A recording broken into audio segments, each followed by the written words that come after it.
Hello everyone, स्वागत है आपका सौम्या एजुकेशन यूट्यूब चैनल पर। चलिए स्टूडेंट, आप सभी कैसे हैं? आशा करती हूँ आप सभी बहुत अच्छे होंगे। आज स्टूडेंट हम लोग बीएड और डीएलएड के एंट्रेंस टेस्ट में आज हम लोग जानेंगे कुछ सामान्य ज्ञान के बारे में और उन्हीं सारी महत्वपूर्ण क्वेश्चन पर डिस्कस करेंगे जो कि एग्जाम के दृष्टिकोण से जो है क्या है इम्पोर्टेंट है। तो चलिए सबसे पहले आप सभी सौम्या एजुकेशन यूट्यूब चैनल को सब्सक्राइब कर दीजिए और लाइक बटन बिल्कुल दबा दीजिए। ठीक है, तो चलते हैं स्टूडेंट यानी कि पहले ऑप्शन की ओर। तो क्वेश्चन की ओर। तो क्वेश्चन यहाँ लिखा है 56, लेकिन आपके लिए क्या है, ये पहला क्वेश्चन है। ये पूरा सेट का जो है मतलब कि पीडीएफ है और इस कारण से जो है आपको यहाँ हम लोग जो है क्वेश्चन को देख पढ़ेंगे और क्वेश्चन पर फिर हम लोग विचार करेंगे और इन सारे ऑप्शनों में से एक ऑप्शन को क्या करेंगे, चूज करेंगे। ठीक है, तो चलिए हम लोग बढ़ते हैं। तो कह रहा है कि भारत में सोयाबीन का सबसे बड़ा उत्पादक राज्य है। ठीक है, तो भारत का सबसे बड़ा जो है सोयाबीन का उत्पादक सबसे बड़ा राज्य कौन सा है, ये हमें क्या करना है, आंसर जानना है। हम सभी जानते हैं कि सोयाबीन में जो होते हैं वो भरपूर मात्रा में क्या होते हैं भाई, प्रोटीन होते हैं। यानी कि प्रोटीन का जो है रिच सोर्स माना जाता है सोयाबीन। और प्रोटीन के अलावा भी बच्चे इसमें हम क्या देखते हैं, यानी कि किसकी मात्रा होती है, यानी कि वसा की मात्रा होती है। ठीक है, तो इस तरह से सोयाबीन जो है इनका कहिए कि सबसे अधिक अगर उत्पादन होता है तो वो होता है मध्य प्रदेश में। कहाँ होता है, मध्य प्रदेश में। तो राइट आंसर हम कहाँ चले जाएंगे, यानी कि मध्य प्रदेश, यानी सी। चलिए अगले क्वेश्चन की ओर चलते हैं। क्वेश्चन नंबर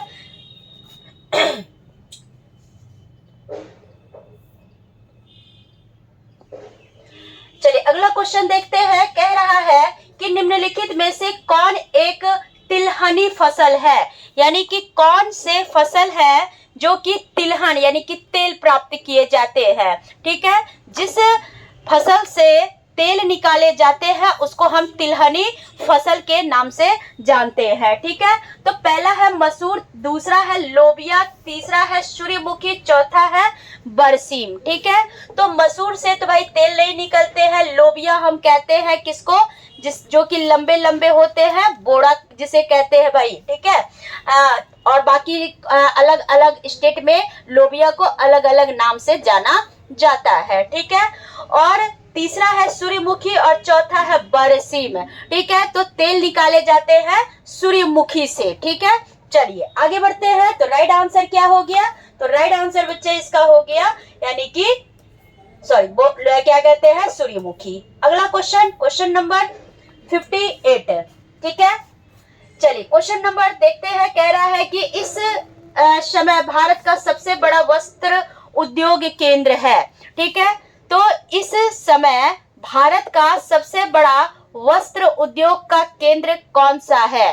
पहला ऑप्शन है सूरत, दूसरा है मुंबई, तीसरा है भाई क्या, तो दूसरा है कानपुर, तीसरा है मुंबई और चौथा, यहाँ उल्टा हम पढ़ दिए, पहला है अहमदाबाद, दूसरा है कानपुर, तीसरा है मुंबई और चौथा है सूरत। ठीक है, तो वस्त्र उद्योग के दृष्टिकोण से जो है इस समय भारत का जो सबसे बड़ा वस्त्र उद्योग जो माना गया है वो माना गया है आपका कौन सा, तो सूरत। ठीक है, तो राइट आंसर क्या जाएगा, यानी डी इज राइट आंसर। ठीक है, अगला क्वेश्चन देखेंगे। नेक्स्ट क्वेश्चन,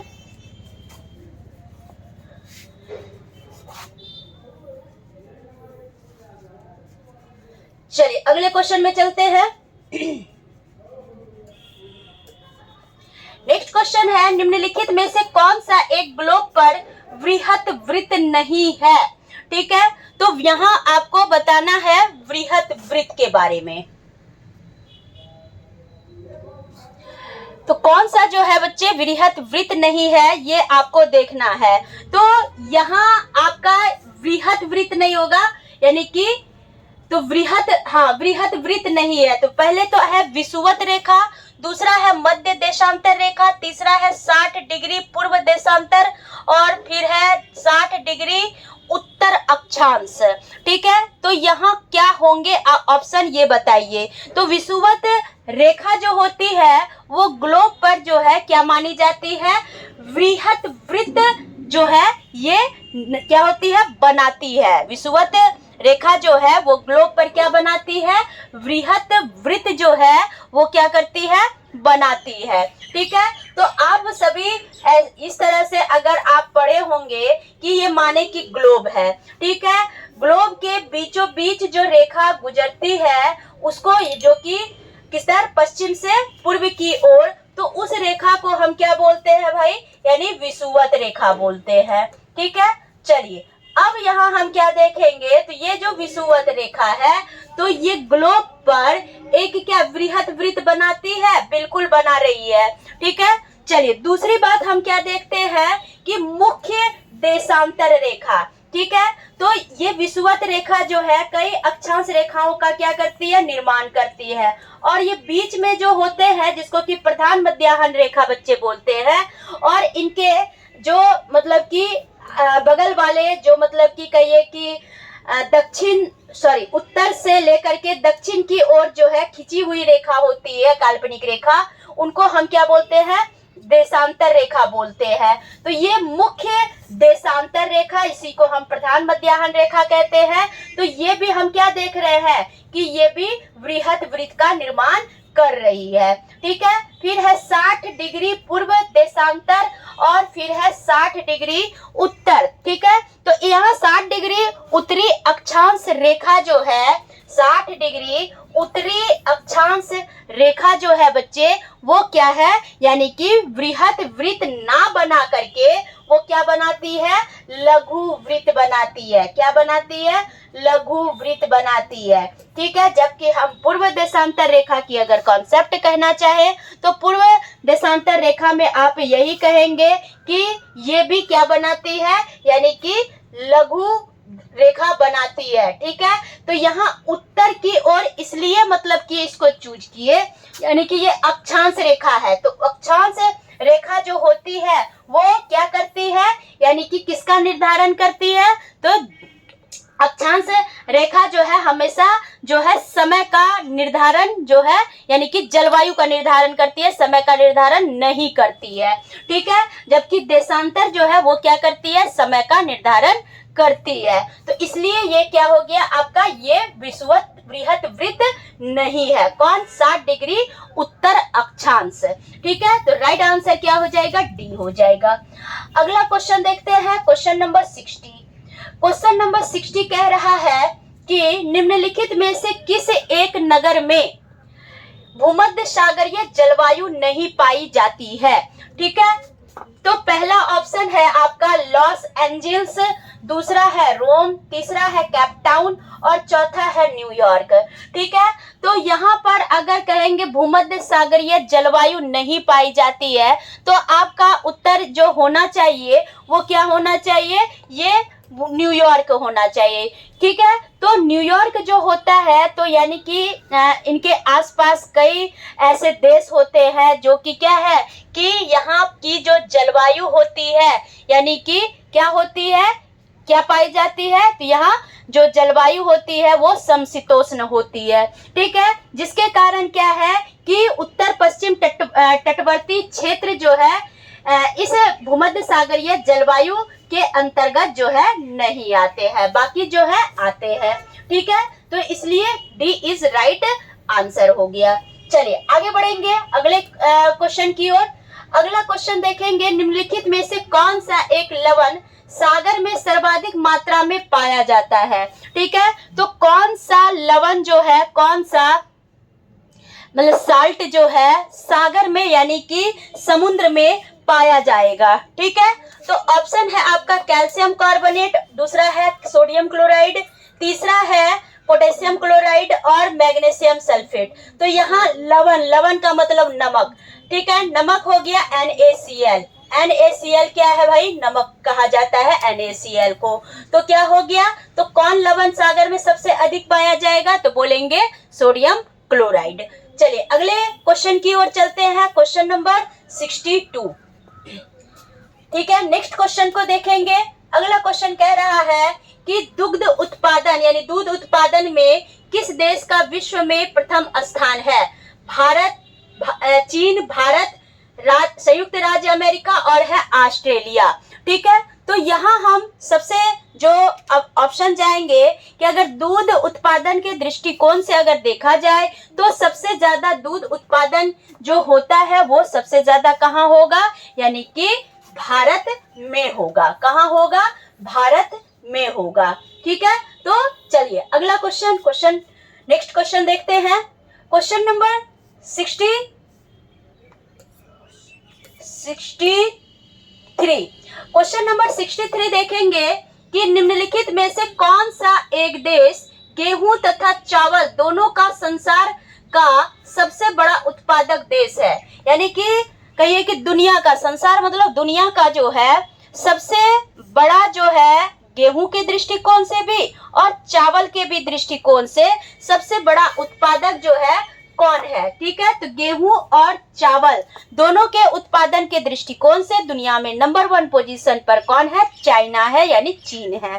ठीक है, चलिए तो विश्व में सर्वाधिक गेहूं और चावल जो होते हैं सबसे अधिक पैदावार कहाँ होती है? चीन में होती है। ठीक है, और दूसरा जो होता है भाई यूएसए में होता है। ठीक है, तो पहला ऑप्शन यानी कि आप कहाँ जाएंगे? यानी चीन में आप लगाएंगे। ठीक, चलिए अगला क्वेश्चन, तो चीन इज राइट आंसर, यानी option A is right answer. अगला क्वेश्चन क्वेश्चन नंबर नेक्स्ट देखेंगे यानी 64। भारत छोड़ो आंदोलन फल था, किसका फल था?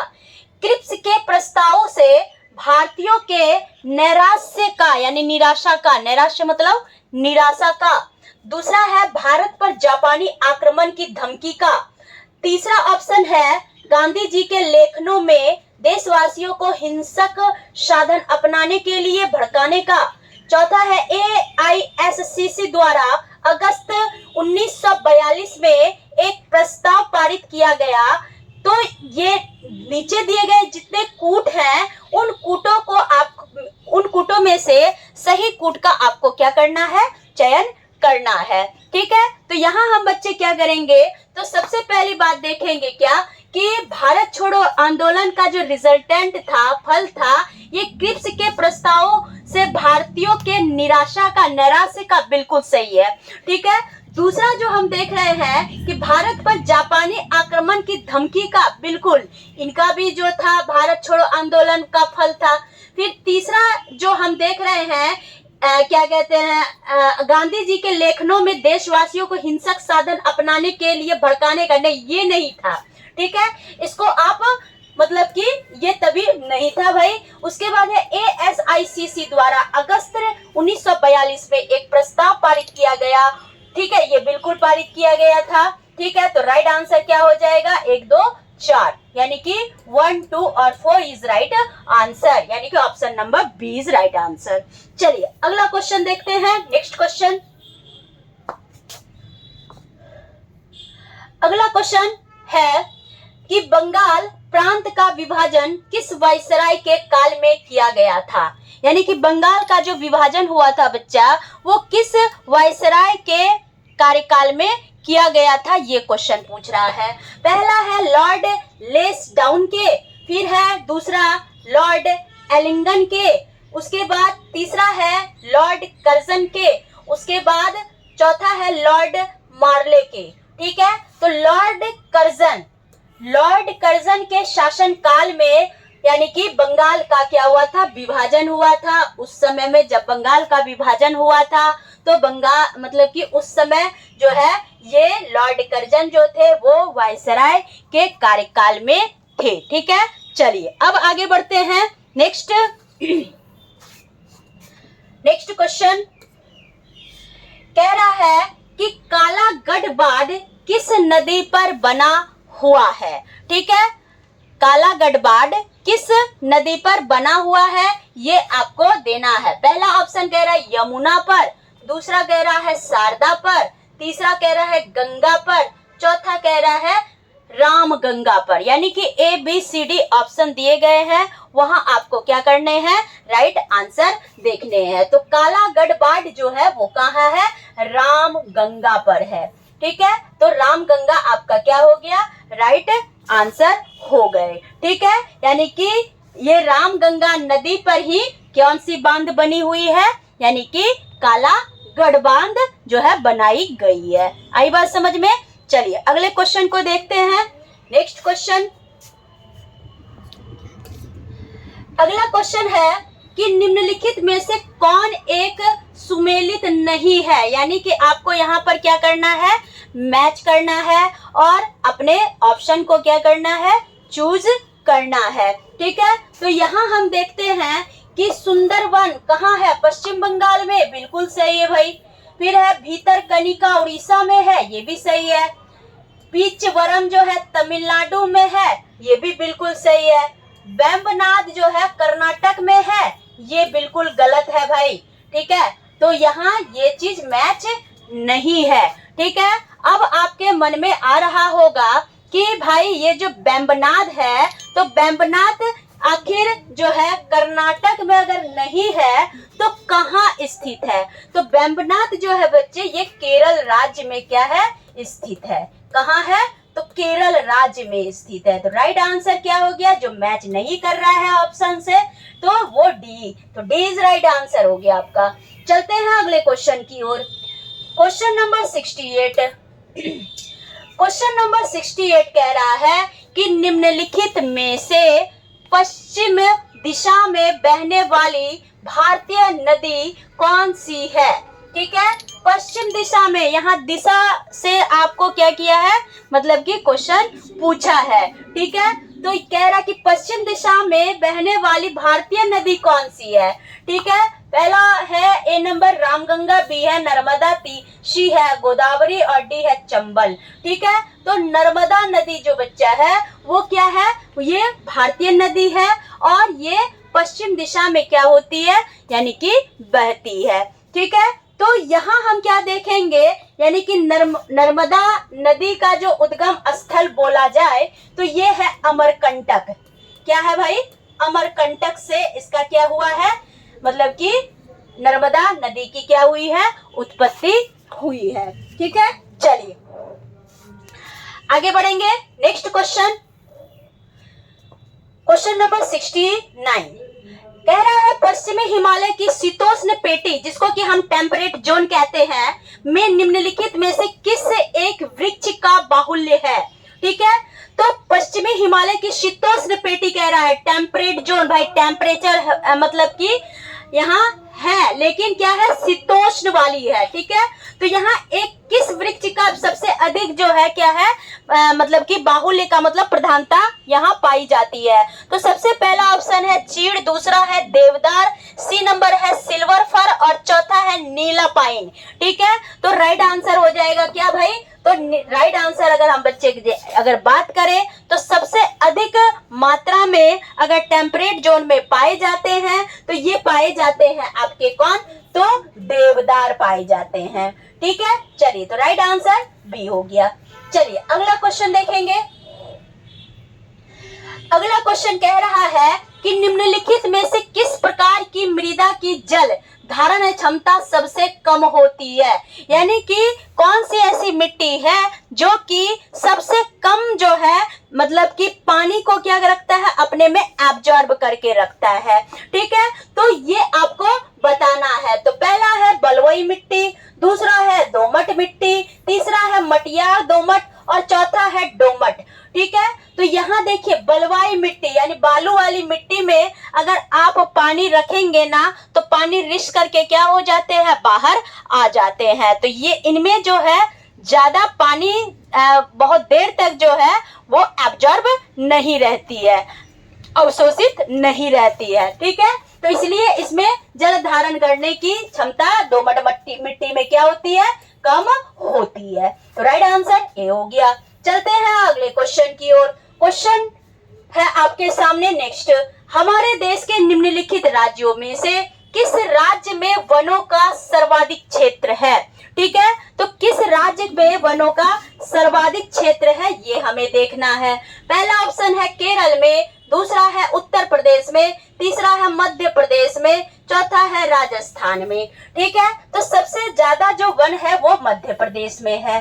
ठीक है, चलिए आगे बढ़ते हैं। अगला क्वेश्चन है क्वेश्चन नंबर 72 पढ़ेंगे। कह रहा नगरीकरण का कारण क्या है? नगरीकरण का कारण क्या है ये आपको बताने हैं। ठीक है, नगरीकरण का कारण क्या है ये आपको क्या करना है, बताना है। पहला है ग्रामीण नगरीय असंतुलन। ठीक है, उसके बाद दूसरा जो कह रहा है, हाँ, ग्रामीण नगरीय असंतुलन, बिल्कुल, यानी कि ग्रामीण नगर में क्या है, मतलब कि अनबैलेंस है। ठीक है, अनबैलेंस इसलिए बोल रहे हैं क्योंकि यहाँ पर क्या है कि अलग अलग जो है लोग हैं, कुछ पढ़े हैं, कुछ नहीं पढ़े लिखे हैं, कुछ खेती पे निर्भर रहते हैं, कुछ जॉब पे निर्भर रहते हैं। ठीक है, तो इसलिए क्या है कि यहाँ ग्रामीण नगरीय असंतुलन तो है ही, फिर है भाई ग्रामीण क्षेत्रों में नौकरी के अवसरों की कमी। बिल्कुल, ग्रामीण क्षेत्र में जो है क्या है, नौकरी की बहुत कमी होती है। हर व्यक्ति जो है वहाँ कुशल रूप से नौकरी नहीं कर सकते हैं, यानी कि रोजगार का क्या रहता है, अभाव रहता है। तीसरा है कृषि भूमि की न बढ़ सकने वाली प्रकृति। ठीक है, यानी बिल्कुल सही, यानी कि जो एग्रीकल्चर फील्ड होते हैं उनकी क्या है भाई, यानी कि कहिए कि अधिक होती है, लेकिन साइंस और टेक्नोलॉजी उतनी डेवलप नहीं होती है, जिसके कारण कृषि भूमि जो है मतलब कि कहिए कि वो नेचुरली रूप से होते हैं, तो जिसके कारण वहां पे उपज क्या हो जाती है, कम हो जाती है, लोग अगर टेक्नोलॉजी का यूज नहीं करते हैं।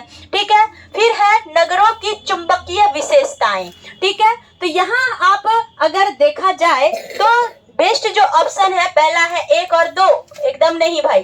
ठीक है, यहाँ चारों ऑप्शन जो है यानी कि क्या है, नगरीकरण का क्या है, मुख्य कारण माना जाता। कोई ना कोई कारण से लोग क्या है, नगर की ओर क्या हो रहे हैं, अग्रसर हो रहे हैं। ठीक है, तो राइट आंसर क्या हो जाएगा, उपयुक्त सभी, डी इज राइट आंसर। चलिए अगला क्वेश्चन देखते हैं। अगला क्वेश्चन है कि भारतीय संविधान स्पष्ट रूप से प्रेस की स्वतंत्रता की व्यवस्था नहीं करता, परंतु यह स्वतंत्रता अंतर्निहित है।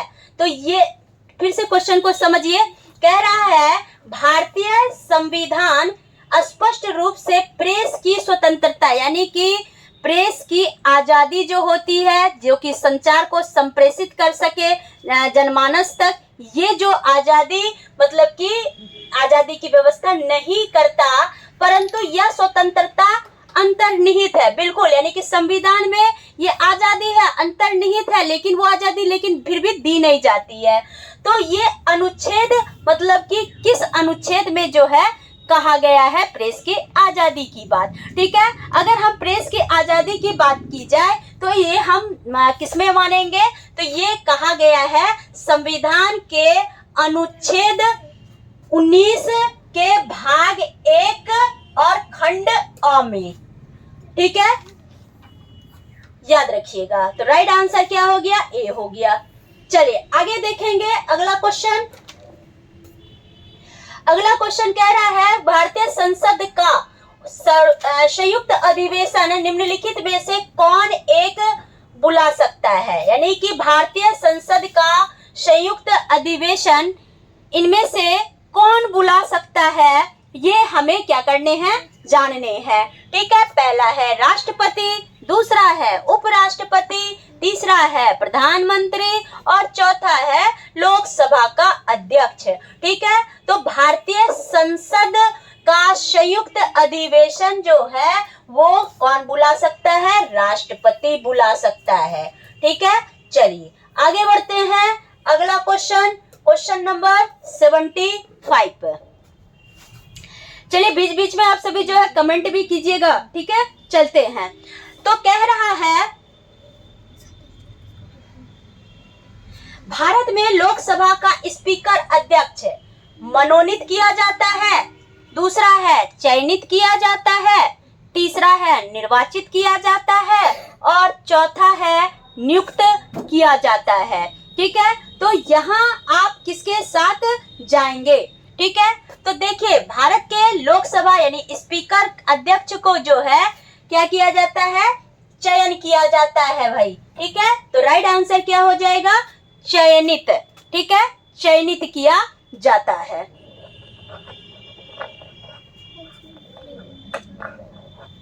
ठीक है, चाहे अध्यक्ष रहे या फिर उपाध्यक्ष रहे, इनका क्या किया जाता है?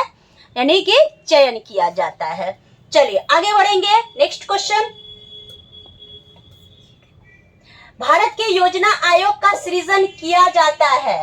भारत के योजना आयोग के जो अध्यक्ष होते हैं वो प्रधानमंत्री होते हैं। ठीक है, तो ये योजना आयोग का सृजन किसके द्वारा किया जाता है ये हमें देखने हैं। ठीक है, पहला है संविधान के अंतर्गत, दूसरा है संसद के अधिनियम के अंतर्गत, तीसरा है मंत्रिमंडल के एक प्रस्ताव के द्वारा, चौथा है लोकसभा के एक प्रस्ताव द्वारा। तो यहाँ हम चलेंगे मंत्रिमंडल के एक प्रस्ताव के द्वारा ही भारत के योजना आयोग का सृजन किया जाता है। ठीक है, तो राइट आंसर सी हो गया। अगला क्वेश्चन देखेंगे। नेक्स्ट क्वेश्चन,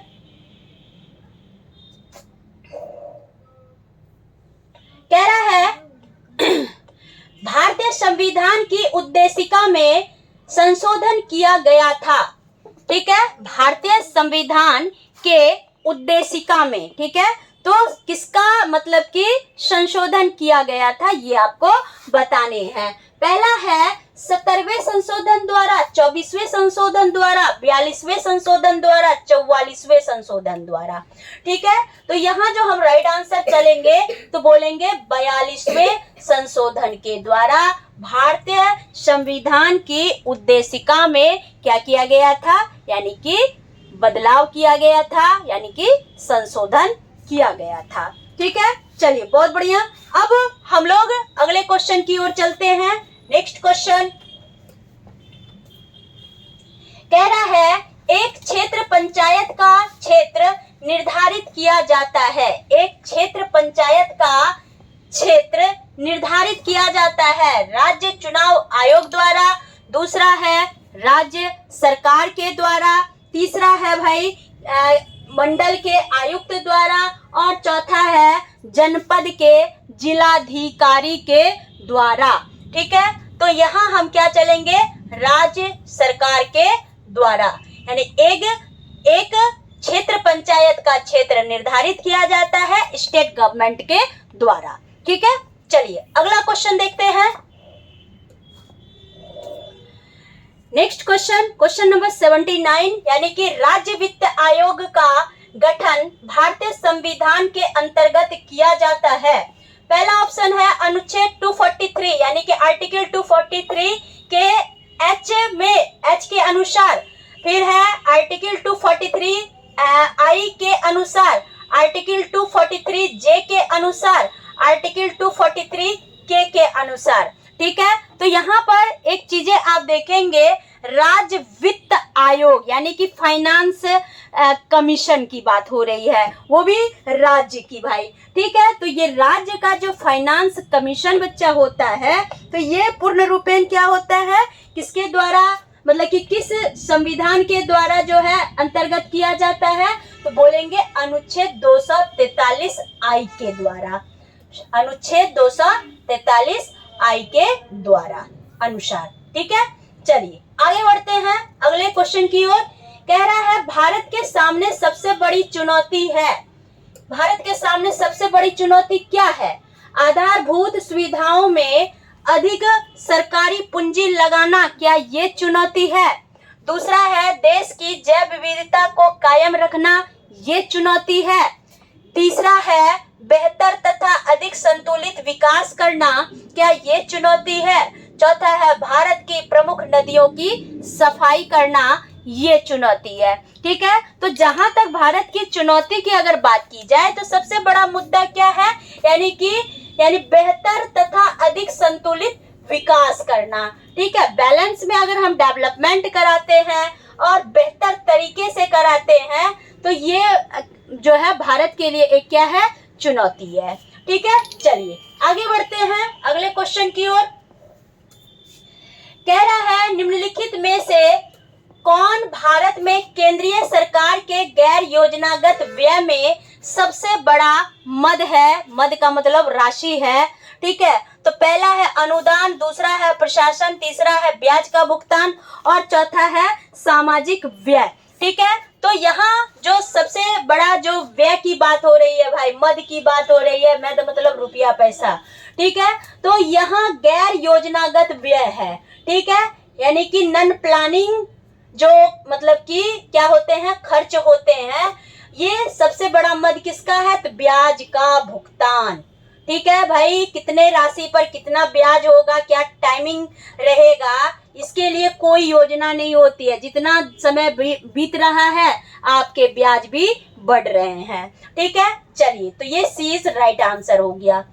अगला क्वेश्चन देखेंगे, नेक्स्ट क्वेश्चन कह रहा भारत में सबसे बड़ा व्यापारिक बैंक कौन सा है? ठीक है, पहला है भारतीय स्टेट बैंक, दूसरा है आईसीआईसीआई, तीसरा है भारतीय रिजर्व बैंक, चौथा है आईडीबीआई। ठीक है, तो सबसे भारत का सबसे बड़ा बोला क्या, कौन सा बैंक? तो व्यापारिक बैंक, यानी कि जिस बैंक के तहत जो है क्या होता है, व्यापारों का लेन देन होता है। ठीक है, तो ये सबसे बड़ा है भारतीय स्टेट बैंक। ठीक है, तो यहाँ ए ऑप्शन होगा भाई, तो ए इज राइट आंसर। यहाँ है कोना में, ठीक है, थोड़ा टाइपिंग एरर है, तो राइट आंसर भारतीय स्टेट बैंक यानी एसबीआई। चलिए आगे बढ़ते हैं, नेक्स्ट क्वेश्चन। अगला क्वेश्चन है ऐसे परमाणुओं को जिनमें प्रोटॉन की संख्या समान परंतु न्यूट्रॉन की संख्या भिन्न होती है, उन्हें क्या कहते हैं? ये जो है साइंस के क्वेश्चन है भाई। ठीक है, तो इनको थोड़ा सा अच्छे से बनाइएगा। तो ये मतलब कि प्रोटॉन की संख्या क्या है? प्रोटॉन की संख्या समान है और न्यूट्रॉन की संख्या क्या है, यानी कि अलग अलग है। तो इसको हम क्या बोलेंगे? इसको हम क्या बोलेंगे? समस्थानिक बोलेंगे, समदाविक बोलेंगे, समावैत्री बोलेंगे या समन्यूट्रिक बोलेंगे, समन्यूट्रॉनिक बोलेंगे, क्या बोलेंगे बताया जाए। ठीक है, तो हम यहाँ क्या देखेंगे कि जब किसी परमाणु के प्रोटॉन की संख्या अगर समान है और न्यूट्रॉन की संख्या अगर अलग अलग है तो इसको हम बोलते हैं क्या? आइसोटॉप्स बोलते हैं। क्या बोलते हैं? आइसोटॉप्स बोलते हैं, यानी कि समस्थानिक बोलते हैं। ठीक है, चलिए आगे बढ़ते हैं अगले क्वेश्चन की ओर। नेक्स्ट क्वेश्चन कह रहा है कि निम्नलिखित में से किसने एक्स किरणों की खोज की?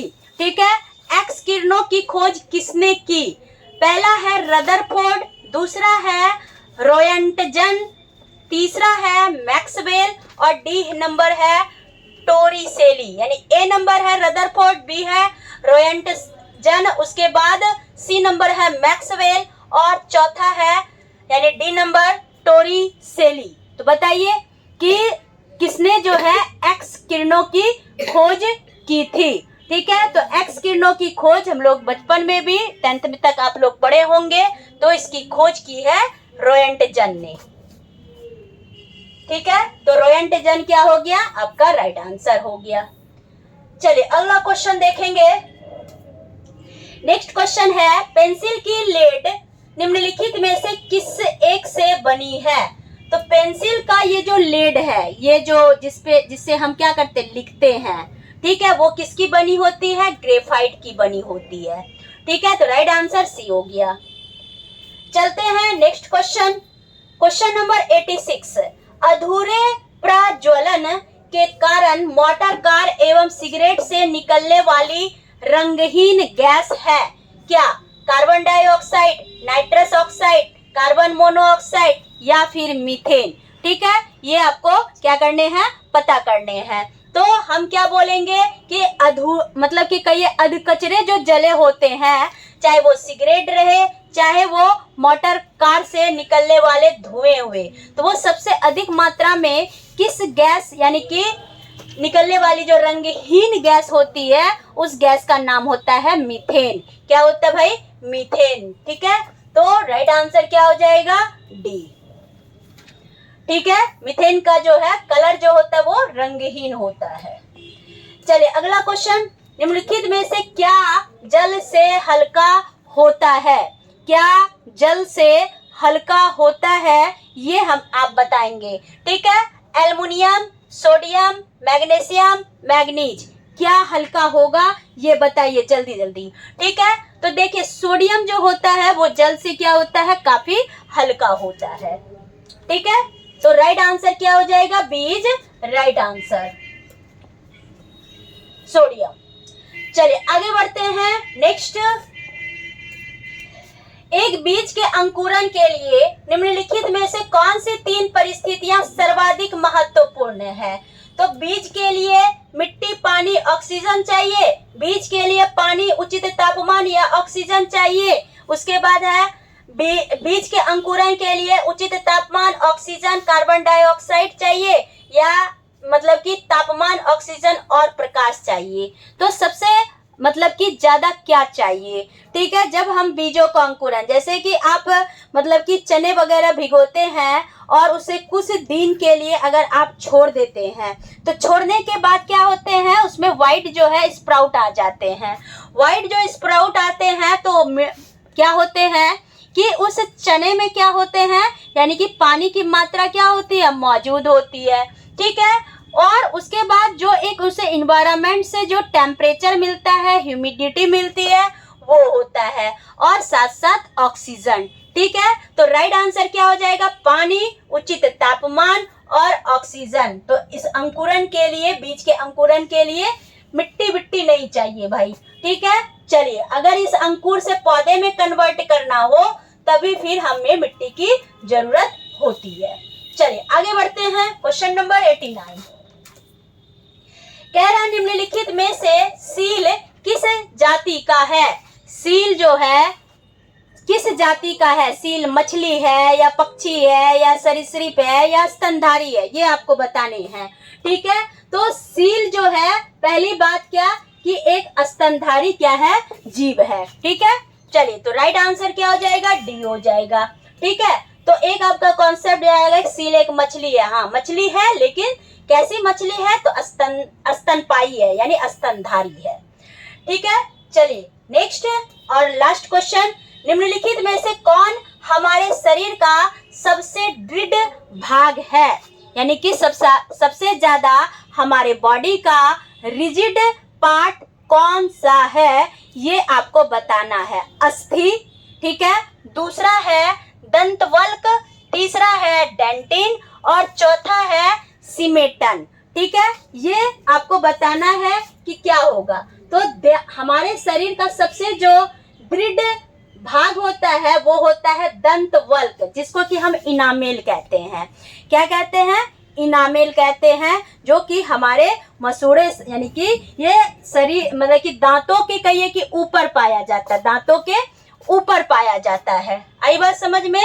और ये हमारे दांतों को क्या देता है? एक प्रोटेक्शन देता है, जिसको कि दंतवल्क यानी कि इनामेल कहते हैं। ठीक है, तो राइट आंसर क्या हो जाएगा? बी हो जाएगा। तो इस तरह से स्टूडेंट आज हम लोगों ने जीके से रिलेटेड जो है हम लोग बहुत ही महत्वपूर्ण क्वेश्चन को क्या किया? जाना। तो चलिए आप सभी जो है अपने जो भी व्यू हैं या जो भी आपके मतलब कि आपके कुछ क्वेश्चन होंगे तो वो बिल्कुल आप हमें कमेंट में जो है कहिए, और जैसा सुझाव हो बिल्कुल हम उसे देखेंगे और आपकी जो भी क्वेरी होगी वो बिल्कुल हम देखेंगे। ठीक है, तो स्टूडेंट फिर हम लोग मिलते हैं अगले वीडियो के साथ। तब तक आपसे विदा लेते हैं। Bye bye.